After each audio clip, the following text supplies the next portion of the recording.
starts, you can start giving your answer. Yeah, start, Subadarshini.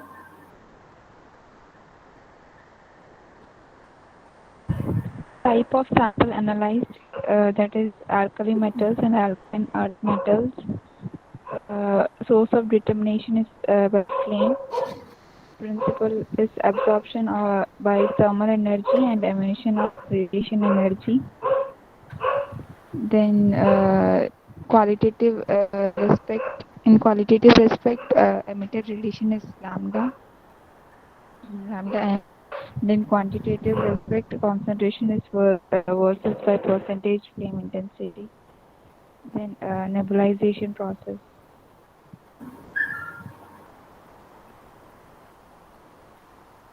Okay. So we have discussed regarding theory and nebulization process, history, theory and nebulization process in flame photometry. Remaining topics we'll discuss today. Okay, and in that flame and flame temperature, and then interferences. I told you to refer atomic absorption spectroscopy. The same points only to be written under this heading also. Now let's move on to instrumentation part. Flame photometer, how it functions, what are the parts present in the flame photometer. For that case, let me share with you a YouTube of giving demo and working mechanism of flame photometer, and the same will be applicable for your practicals also. So just a minute, let me give first an overview what you are going to learn under instrumentation, and then we'll move on with the video. Okay, demonstration of flame photometry. So as per the syllabus contents, you need to learn under flame photometry are theory, nebulization, flame and flame temperature, interferences, flame spectrometric techniques and instrumentation, and pharmaceutical applications. Only these side headings you need to learn under flame photometry. Flame photometry is otherwise called as flame atomic emission spectrometry. Flame atomic emission spectrometry as per IUPAC. Hope you know this. Then history, it was under theory we have discussed history and theory. History says about it has been introduced in 19th century by means of Bunsen and Kirchhoff. Okay. And then theory, under theory we have discussed what kind of samples are analyzed, what is the source of determination in flame photometry, what is the actual principle. Then what are the qualitative and quantitative aspects for the analysis. Nebulization, it is nothing but aspiration of sample into the flame. So about nebulization also you will be getting clearly about in that video. Now I will be sharing with you. Okay. So from here we can find that metallic salt solution is aspirated in the form of aerosol into the flame. So in the flame it is going for vaporization. So after aspiration, vaporization occurs to leave only neutral molecules, and this neutral molecule is converted to neutral atom. Then it absorbs the thermal energy, goes to the excited state, and it emits radiation energy, come to the ground state. This emitted radiation is measured, and the maximum emission, that is lambda max, is taken as qualitative aspect, and the quantitative aspect says about concentration is directly proportional to flame intensity. Taking this, we can quantify the sample present in the whatever element present in the sample, whatever you are analyzing, either drug molecule or body fluid, whichever is containing metals. Hope you have done practical on this flame photometric estimation of sodium and potassium in medicinal biochemistry itself in the first year. If you have your manual with you, you can refer those two experiments.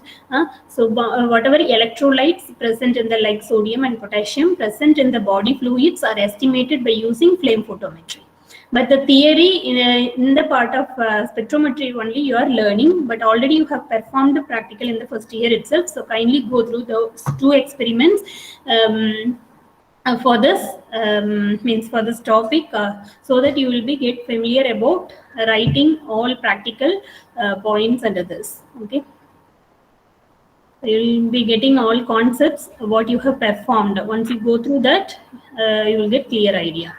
Then about flame and flame temperature, structure of flame. Flame represents here structure of flame and the parts of flame. How it appears, what are the parts, regions present in the flame. That concept you need to write. For that refer AES, atomic absorption spectrometry for this. Then flame temperature. We have discussed what are the different fuels and oxidants or air, combining which it is giving different range of temperature. This also in a tabular column we have discussed under atomic absorption. So refer that. And in the fourth part, under flame temperature, one more point I would like to add, means one more tabular column. It gives information about emission, color of emission and wavelength of emission of some elements commonly analyzed in the samples, okay, of alkali and alkaline earth metals, both alkali metals and alkaline earth metals. For potassium, you can find the emission wavelength range of 766 nanometer and the color of violet you will be getting.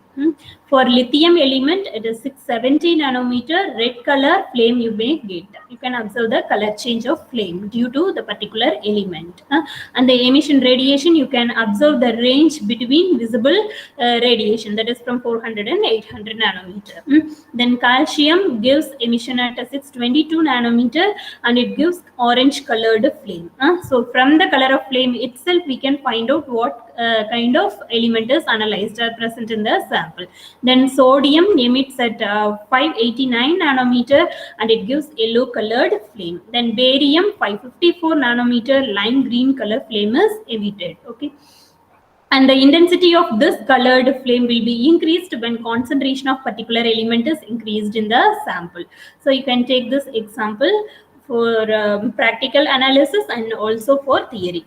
Interferences like spectral interference, chemical interference, background interference. These are nearly 5 interferences we have discussed under atomic absorption spectroscopy in a tabular column. How to overcome the interferences, what are the interferences, what are the cause for the interferences, this all has been discussed. Kindly add those points here also. Then now we'll go with the instrumentation and its working mechanism with this YouTube link. Then schematic representation of flame photometer will be comprising flame. It has no light source, okay, for analysis. Hope you are getting my points, right? Getting audio clearly, no? Okay, pa. Flame, burner, atomizer. First, the sample solution is taken in a beaker or some conical flask like this. Then through the capillary, it will be aspirated into the flame. Before passing the sample into the flame, what are the parts present in the instrumentation? Means atomizer, then mixing chamber for air and fuel. Fuel will be organic gas. Air or oxygen will be compressed air or oxygen will be supplied here. So this two will be combined by means of mixing in the mixing chamber. Then burner, it will produce flame. So after mixing air and fuel, you will get the flame. Okay, and it is passed to the means in the flame what it will be there, your sample will be aspirated. So color of the flame according to the element it will be changed. So after emission of radiation by that element, it will be focused. The emitted radiation will be focused on the lens, then it passes to the slit. The maximum emission of radiation is passed to the filter, then it is going to the detector. This will be photo detector. Photons are coming, radiation energy in the form of photons are coming from the flame and it is passed to the photo detector, where the photons will be converted to electrons in order to get electronic signal to give the spectrum. So in the LCD display you can find the spectrum, or you can find the percentage flame intensity in digital flame photometer. Okay, mostly digital flame photometers are widely used for practical application. So in the display you will be getting percentage flame intensity. Okay, where in the case of fluorimetry we will be getting percentage fluorescence intensity, where we are not using flame, that is molecular analysis. Here atomic analysis will be using percentage flame intensity, and the flame is the source. Here no radiation sources used for making your element to absorb and emit the radiation. Okay, So this is the concept, schematic representation of flame photometer. Then coming to the pharmaceutical applications, this is the last part, that is sixth part. As per your syllabus, it is sixth part, applications. So what are the general applications? By this technique, what type of samples can be analyzed? Common application already we have seen, right? So it is applicable for both quantitative and qualitative applications. Quantitatively, we can analyze concentration of element present in the sample. Qualitative application is based on the lambda emission, we can compare with the standard and we can find out what kind of element it is. Even from the color of flame itself, we can find out what kind of element it is and present in the sample. Then it is applicable for analyzing any alkali or alkaline earth metals in the soil samples. Okay, soil samples. Then in the clinical field, electrolytes like sodium, potassium ions present in the body fluids, muscles, heart can be determined by diluting the blood serum and aspiration into the flame. It can be analyzed. So in this field will be, this application will be widely useful as PharmD graduates, right?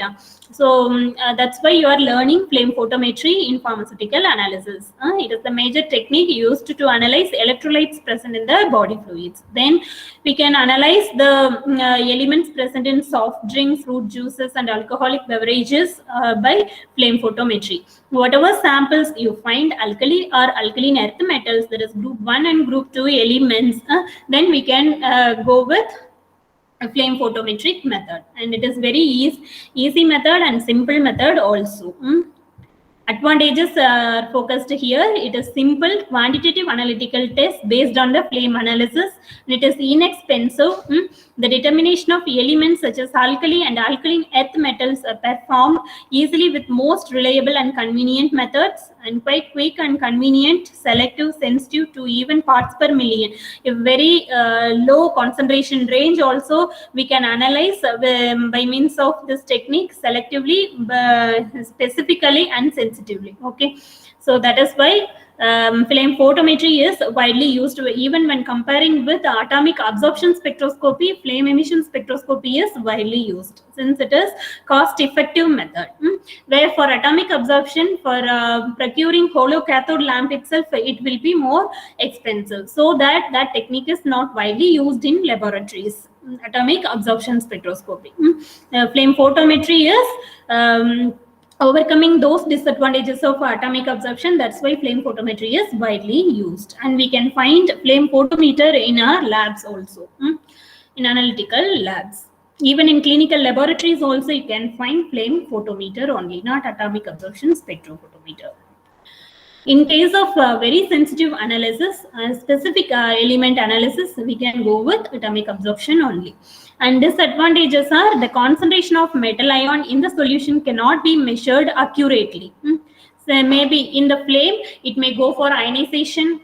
You will be reading interferences, right? Due to causes of many interferences, it may not be measured accurately. Okay, the standard solution with known molarities is required. A standard solution with known molarities are required for determining the concentration of the ions, which will correspond to the emission spectra. Okay, we require exact concentration of standard solutions. Then it is difficult to obtain the accurate results of ions with higher concentration. At higher concentrations, we cannot get accurate results. Only diluted samples we need to use, and that is in the range of parts per million. The information about the molecular structure of the compound present in the sample solution cannot be determined. That means we cannot go with structural elucidation with this technique. The elements such as carbon, hydrogen and halides cannot be detected due to its non-radiating nature. So whichever element is able to radiating nature only can be analyzed. That's why metals like alkali and alkaline earth metals only are analyzed by flame photometry. Okay. This is about overview of flame photometry, about instrumentation and applications. Okay. Hope you are clear about the topics exist in the flame photometry. What are the things you need to learn? I have given an overview. Now let's see about the presentation. Just a minute, I'll share with you. I have uploaded those links in your material column under flame photometry. You can also refer to it later also.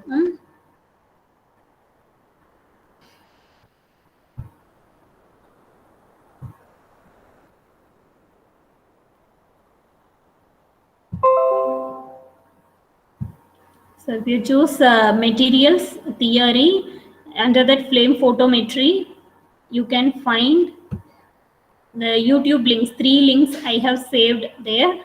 So you can find that.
Palace students.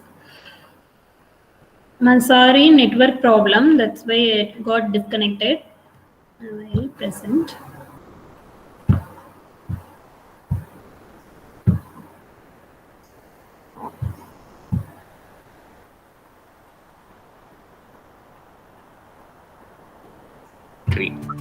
The main components of the flame photometry are as follows. First is the burner. The temperature of the burner must be more than 2000 degrees Kelvin. Burners used are of 2 types. One is total consumption burner and second is premix burner. So let's talk about total consumption burner. As the sample solution is completely burned, so it is known as total consumption burner. The fuel which are used in this case are acetylene, propylene or hydrogen. The fuel is oxidized by oxidizer, which are either air or nitrous oxide or oxygen diluted with nitrogen. When the fuel and oxidizer are burned at the tip of the burner, a large amount of heat is produced. So the air present in the capillary expands, creating a partial vacuum in the capillary.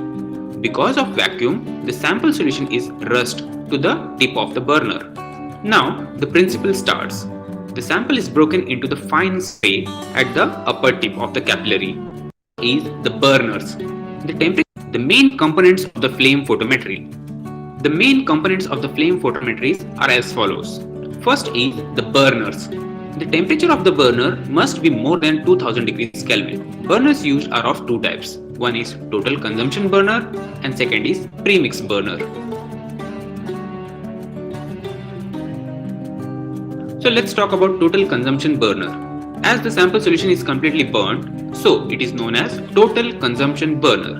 The fuel which are used in this case are acetylene, propylene or hydrogen. The fuel is oxidized by oxidizer, which are either air or nitrous oxide or oxygen diluted with nitrogen. When the fuel and oxidizer are burned at the tip of the burner, the large amount of heat is produced. So the air present in the capillary expand, creating a partial vacuum in the capillary. Because of vacuum, the sample solution is rushed to the tip of the burner. Now the principle starts. The sample is broken into the fine spray at the upper tip of the capillary and then mixed with the gases and are burned. This process is known as nebulization. In the principle, some of the gaseous metallic atoms absorb the heat energy. So, transition takes place from the ground state to the excited states. When the excited atoms return back to the ground state, they emit the radiations. So, let's talk about the merits and demerits of this burner. First, the flame obtained is turbulent. Second, it is noisy. Third, it has small area of cross section. And the last, it is used for most type of the flames. Now let's talk about another type of burner, that is pre-mix burner. In this case, sample solution, fuel and oxidizer are well mixed with the help of axle having the baffles. In this case, only a small droplets of sample can reach to the flame and large droplets of the sample is collected at the bottom in drain. Only 5% of the sample is burned, whereas 95% is condensed and drained out. These burners are also having some merits and demerits. So first, flame produced is non-turbulent. Second, the flame is noiseless and stable. Third, it has large area of cross section. And the last, 5% of the sample is burned while 95% is drained. So let's discuss other components of the flame photometer. These are concave mirrors. All the radiations which are emitted by the excited atoms are collected by the concave mirror and are passed to monochromators. Next comes monochromators. The radiations are dispersed into the different wavelength by rotating the prism or monochromator. The radiations of one value of wavelength are incident at a time on the photocell. Then it comes focusing convex lens. It collects the radiations coming from the monochromators and allows them to fall on the detector. Photocell. A beam from monochromator falls on the photocathode of the photocell. The current is recorded. The magnitude of electric current is directly proportional to the concentration of the solution. The photocell used is PMT or photomultiplier tube. And finally, there is readout meter. This meter gives us directly the intensity of radiation which is emitted by the excited atoms when they return to the ground state. Let's discuss the working of this instrument. When the fuel is burnt at the tip of the burner, the sample solution rushes upward and then solvent is vaporized and the solid molecules are produced. These solid molecules are then converted into gaseous atoms. Some of the gaseous metallic atoms absorb heat energy and jump to the excited state and instantaneously return to the ground state with emission of radiations, which are collected by concave mirrors and are incident after passing through monochromators. The current is produced in the photocell and it is connected with a readout meter, which gives us directly the intensity of the radiations emitted by the excited atoms. From the intensity, we can have the quantitative analysis. So what are the applications of flame photometry? First, flame photometry is specially used in accurate analysis of alkali and alkaline earth metals. The process of analysis is very simple, fast and reliable. The flame photometry is used in the quantitative analysis by using standard curve method. The amount of metals present in the wastewater, especially alkali and alkaline earth metals, can be easily detected. With the help of flame photometry, we can determine the hardness of water. It is used to determine sodium, potassium, calcium and zinc present in the cement. It is used in the determination of lead present in the petrol. The phenomena is used in the determination of tetraethyl lead and manganese present in the gasoline stock. We can also determine the amount of boron present in an organic compound. Detection of sodium, potassium, calcium, aluminum, iron and cobalt present in biological fluids and tissues can be done with the help of flame photometry. But this method is also having some limitations. It gives the total metal content present in the solution. It does not give any idea about the molecular condition of the metal. It is used for analysis of alkali and alkaline earth metals especially. Non-radiating elements like carbon, hydrogen and halogen cannot be detected by this method. Only solutions can be analyzed. For alkali and alkaline earth metals, low temperature of the flame is required because their ionization potential is low, So, at higher temperature, those metals are ionized. This ionization decreases the intensity of the light emitted, so low temperature is required. If you like this video, please click on the like button and also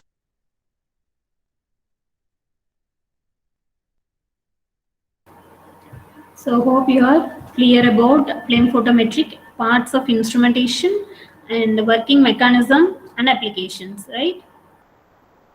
And one more video I will share about the demonstration of flame photometer so that you will get a clear idea about how it functions.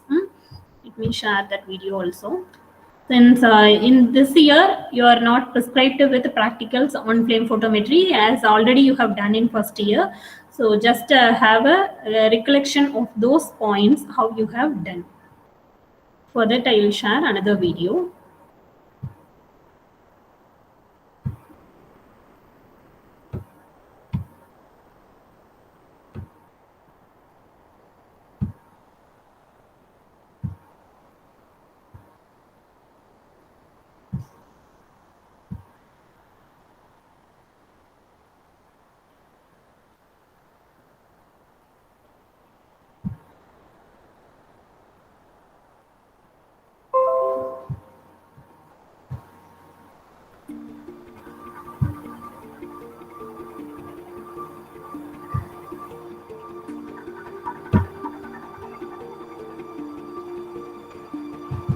Good morning, one and all. Myself, S. Shakir Basha, Assistant Professor, Department of Pharmaceutical Analysis, Raghavendra Institute of Pharmaceutical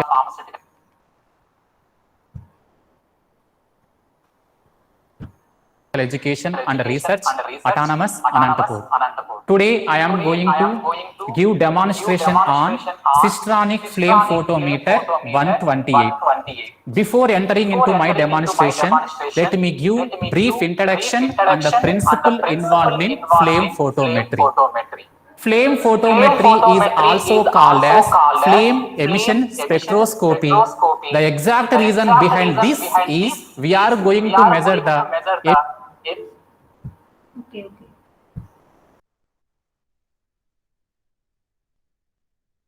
emission radiation at a particular wavelength with particular intensity. Flame photometry we are going to use for the quantitative estimation of first A and second A group elements. So first A group elements are called as alkaline metals, second A group elements are called as alkaline earth metals. So by using this flame photometry, we can estimate both alkali metals and alkaline earth metals like sodium, potassium, calcium, magnesium, barium, so on. How we are going to do the qualitative and quantitative analysis by using flame photometry? Now I am going to explain in principle. Whenever we are introducing the sample into a flame photometer, so it contains one burner. So that burner is going to produce the flame. When the sample is sprayed onto the flame, in the first step, sample is going to become a fine droplet. Around the droplet, a thin layer of solvent layer will be there. That thin layer of solvent layer will evaporate by utilizing the thermal energy of flame. In second step, it will become a solid residue. That solid residue again absorb the thermal radiation from the flame. It will become into a neutral atom. So now you introduce a liquid sample. So finally it converted into neutral atom. It indicates that the entire your liquid sample was converted into gaseous form of neutral atom. Now this gaseous form of neutral atom again will utilize the energy from the thermal radiation. It will jump from ground state to excited state. As we know that excited state is unstable, again the emission of radiation will happen at a particular wavelength with particular intensity. For example, all the compound won't emit at the same wavelength.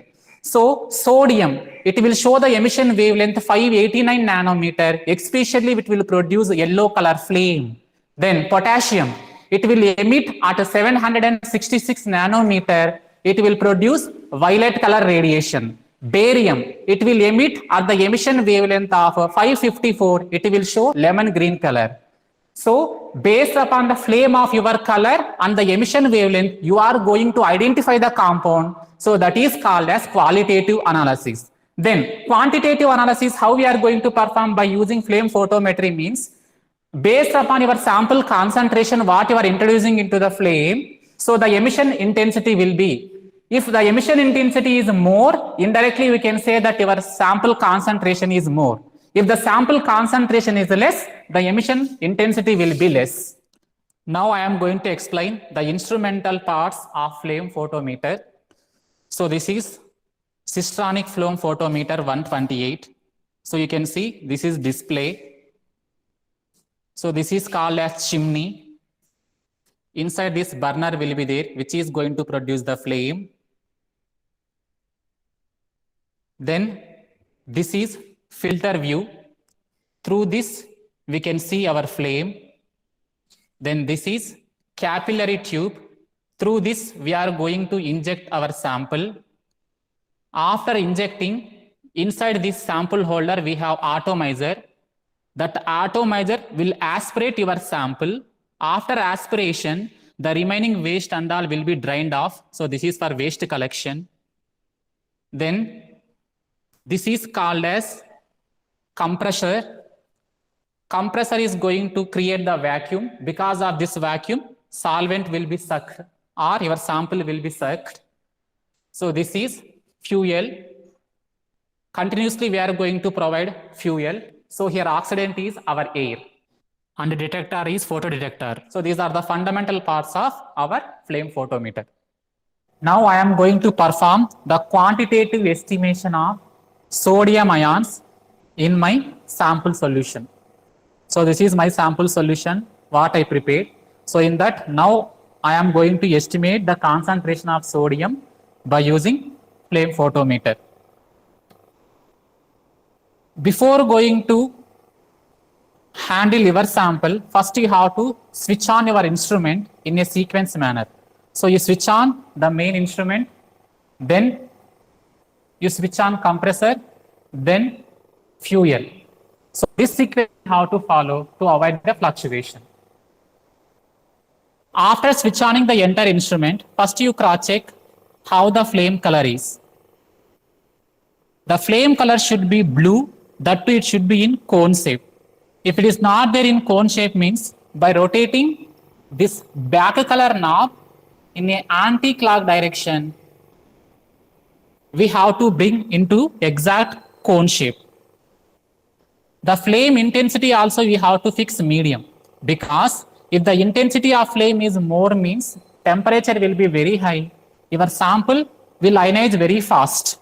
At the same time, if the emission intensity or flame intensity is less means excitation won't happen. So these are the two fundamental drawbacks. That's why we are maintaining medium flame.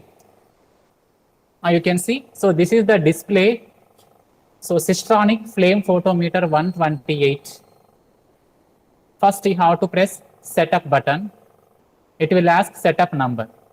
So you can feed value starts from 1 to 40. That is our wish. So here I am giving setup number 1. Again I am pressing enter button. If you are observing here, we have two modes. One is low concentration mode, high concentration mode. So low concentration mode, we are preferring 1 ppm to 10 ppm range. High concentration modes, we are going to prefer concentration range from 10 to 100 ppm. So now I am preferring high concentration mode. Before going to start your analysis, you have to calibrate the instrument. So that is the fundamental parameter. So now I am calibrating the instrument by feeding 5 standards.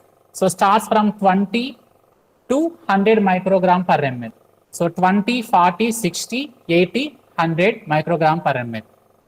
So now I am editing the data. So option is 2, that's why. So now I want to estimate sodium ions in my sample. So that's why I am pressing 1 button. In case if your sample is having multiple components, for example, if it is having potassium, you can estimate at a time. So here option 2 is there, no? You can press 2 also. So now at a time, we can estimate both sodium and potassium. But in my today's experiment, I am estimating only sodium. That's why I am avoiding potassium. Now again, enter. So now it is asking how many standards you are using for your calibration purpose. So here I prepared 5 standards, starts from 20 ppm to 100 ppm. That's why I am entering 5 and again enter. So first concentration it is asking. So 20 ppm, 20, enter. Second concentration, 40 ppm, 40, enter. Third concentration, 60 ppm, enter. Fourth one, 80 ppm, again enter. Fifth one, 100 ppm, enter. So dilution factor. So based upon the dilution, you can feed your dilution factor, then you enter. So if you want to view your data, again you have option view. You can press 1, again you can edit your data. Now I am going to run my samples, that's why option is 3, I am pressing 3 button. So it is asking, do you want to calibrate the instrument? Yes. Now you can see here, aspirate with distilled water. So now I kept distilled water, I am pressing enter button.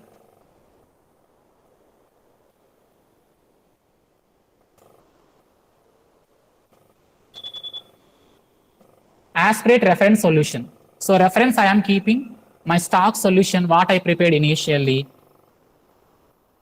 Then again enter.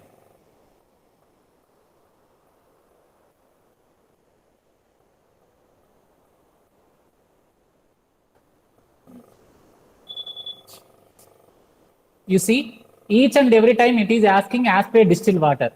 So don't forget, each and every time we are going to clean your sample capillary with distilled water to avoid the cross contamination of previous sample. Again enter.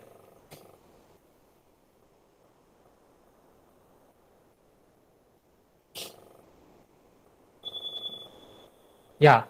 So I feeded 5 standards now. Now it is asking place first standard which is having 20 ppm concentration. So now I am placing my first standard 20 ppm concentration. Again enter.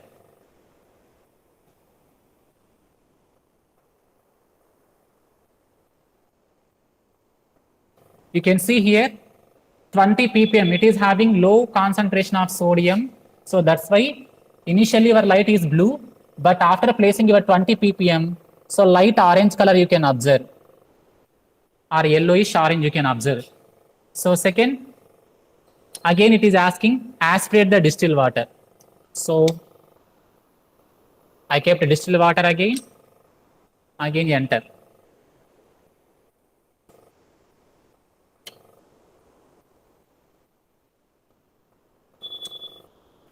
Now, second concentration, it is asking 40 ppm. So again, I placed 40 ppm, enter. So like this, we have to perform for 60, 80, 100 in a similar manner. Now, I am placing the last standard, which is having concentration 100 ppm. I pressed the enter button. You can see here, though the 100 ppm is having more concentration, so here dark yellow color you can see. So it indicates that emission intensity is very more because your concentration is very more. Now you can see the display. It is asking start the sample analysis. Now standard, I kept 5 standards over. Now I am going for sample estimation.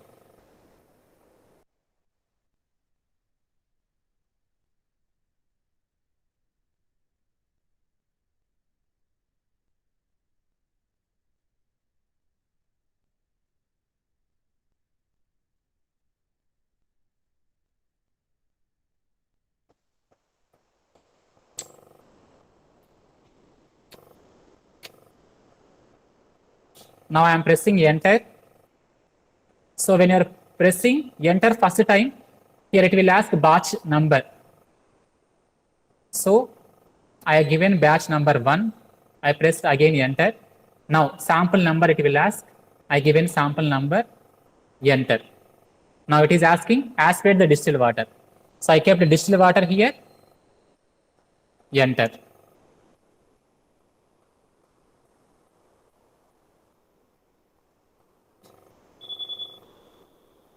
Now it is asking as per the sample. You see, so this is my sample. I want to estimate sodium from this sample solution. So that's why now I am placing my sample and I pressed enter.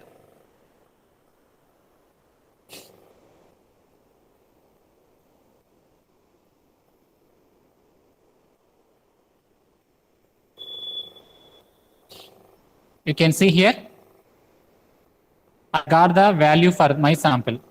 So here emission intensity 20.53. So now this value I am going to extrapolate in a standard curve. So finally I can determine the exact concentration of sodium which is present in my sample solution. Now I am going to explain the calculation part of a quantitative analysis of sodium. So as I injected, standard concentration range starts from 20 to 100 ppm. So the respective flame intensity values, what I got, you can see here. So for 20, 19.89. So like that it is. Now to know the slope value, I plotted a graph.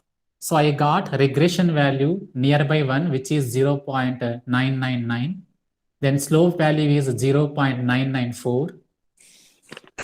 Now I am applying the linear equation y equals to mx plus c. So here c is y-intercept. So I taken c as 0. So y is your unknown sample emission intensity. So which is a 20.53. Then m is slope value what we got from our Excel sheet. So that is 0.994. Now x you want to determine. So that is unknown concentration of sodium which is present in our sample. That is x value you have to find out. Now I want x. That's why here you can see 0.994 is multiplying. If I am sending this side, it will divide. So 20.53 divided by 0.994. So that equals to x. So if you are simplifying, you will get a 0.65. So this is in ppm. So finally, the unknown concentration of sodium which is present in our sample solution is 20.65 microgram per ml or ppm. So I determined by using flame photometry. I hope you understood. Thank you.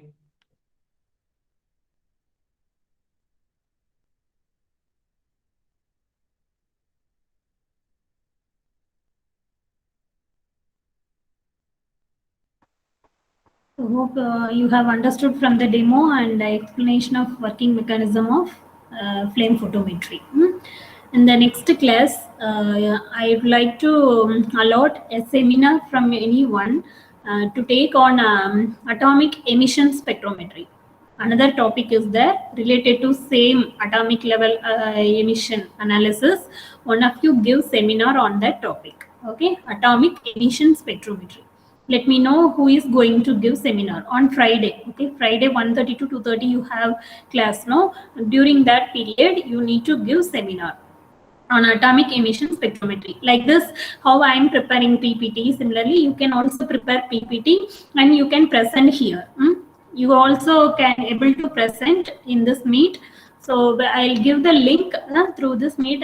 Similarly, how you are coming for the class in the same manner, you can join the class and you can present your slides and you can present like seminar. So I'll be evaluating and giving marks that will be considered for your internals. So who is ready?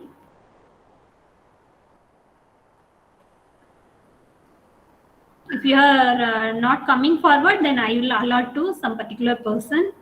So you need to prepare and present. Since already you have understood the concepts behind atomic absorption and emission spectrometry, you can able to take seminar on atomic emission spectrometry.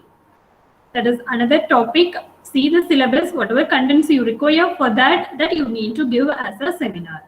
So you will get material, you will be learn very well about that topic. and it will be shared. When you are sharing with your friends, it will be easily understandable for them. So who is ready?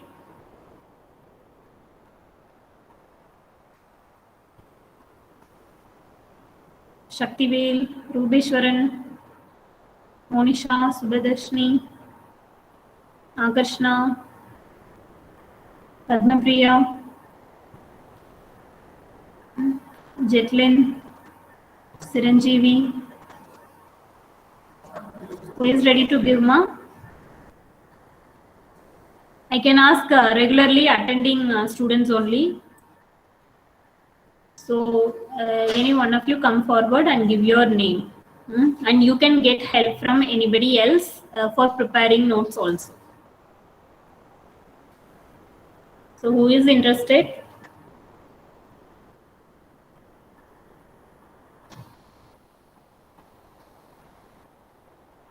Are you all there? No?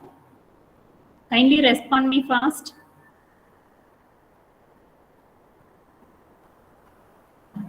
Krishna? None. Yeah, you can give now. You and Saktivel both can give a seminar. Okay.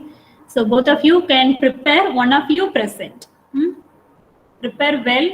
Don't read from the slide. How I am giving concisely the material. So likewise, give different presentation.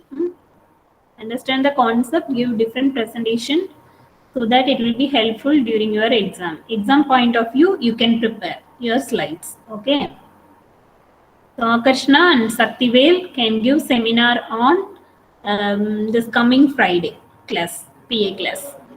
Then we will move on to in the next week. We'll move on to another spectrometric technique, that is IR. Okay, after completing our seminar from Monday, next Monday, we'll be moving on with another techniques. Thank you all. So Akarshna and Saktivel, don't forget, if you while preparing, if you have any doubt, you can contact me.